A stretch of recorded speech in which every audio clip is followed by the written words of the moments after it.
Hi, I'm Jen McElroy. For my field trip experience, I decided to involve the kids that I nanny, who are the ages of 4 years old and I believe 8 years old, third grade.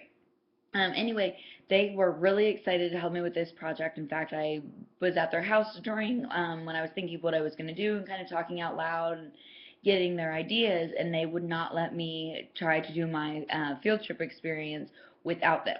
So we packed up and we got our notebooks, pencils, coloring pencils, anything that we thought we might need, and went out to their front yard. They live out in the country, and so we have this big front yard, and what I told them is that we were going on a field trip or a scavenger hunt and looking for different animals and plants, organisms, trees, any of those things that they thought that they could find in their front yard.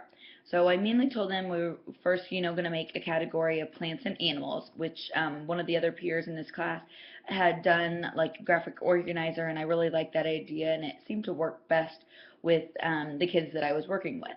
So we had the plants and animals, and then we decided to start writing some of those things down, and then we talked about other categories that they maybe saw or different things that we could work with and see. The third grader, he was able to, I don't know if you can see that very well, but he was able to create a list.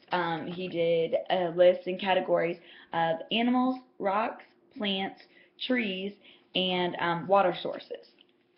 The 4-year-old we started out with a list for hers, but then she ended up doing more of pictures, because she was pretty concerned, saying, well, I don't know how to spell, I can't spell.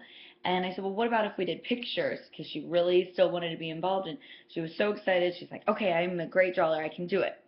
So some of the things that we saw were in the animals. We saw spiders, worms, roly-poly, their cat Fluffles, their dog Cody, a hawk, and a bird. We also saw uh, some of the rocks that we saw were. I just asked them about what rocks do you see around the yard, and automatically the third grader said, "Well, I know we have lots of limestone. Those aren't just rocks; those are limestone rocks, big limestone rocks." And so we put that down. They also had fake rocks and gravel, just loose gravel around their yard or in their driveway.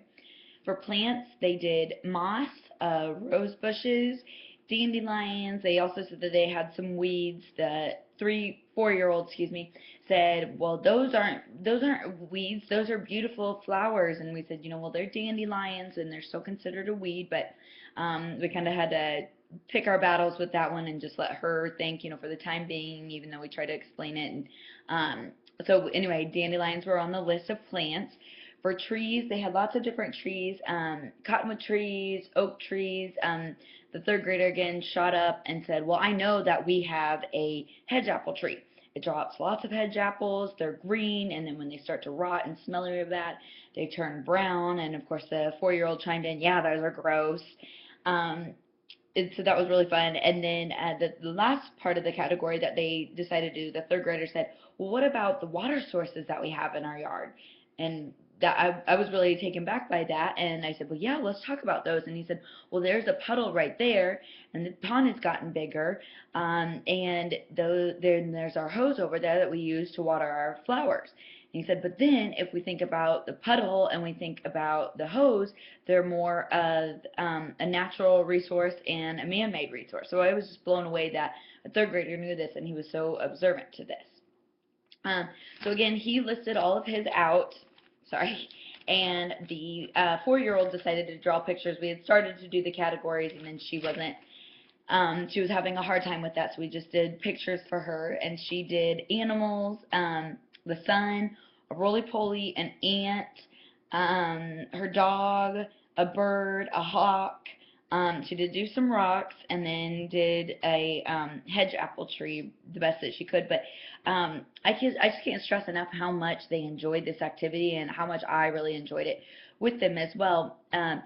Even though they were different ages and stuff, they had a great time working together. They felt like little scientists. They had their notebooks and they were walking all around the area looking for things. again, even though they were different ages, the 4-year-old was really active in participating because she was able to draw pictures, while the third grader wrote down the list, and he was really into helping create new ideas and categories and stuff. So they were both really invested in stuff, and they, even the age difference, they worked as a great team. I would highly do this activity again with other kids, maybe some of the kids that I do my internships with, or in my own classroom, because it was just so much fun to see them, seeing their minds process everything and be so excited about just the simple things that are around their room or around their yard, excuse me, and it was a great time for me to get to bond, but then also to get to see them work and interact together. So anyway, I really enjoyed this, and I can't wait to try it out in my own classroom. So thank you.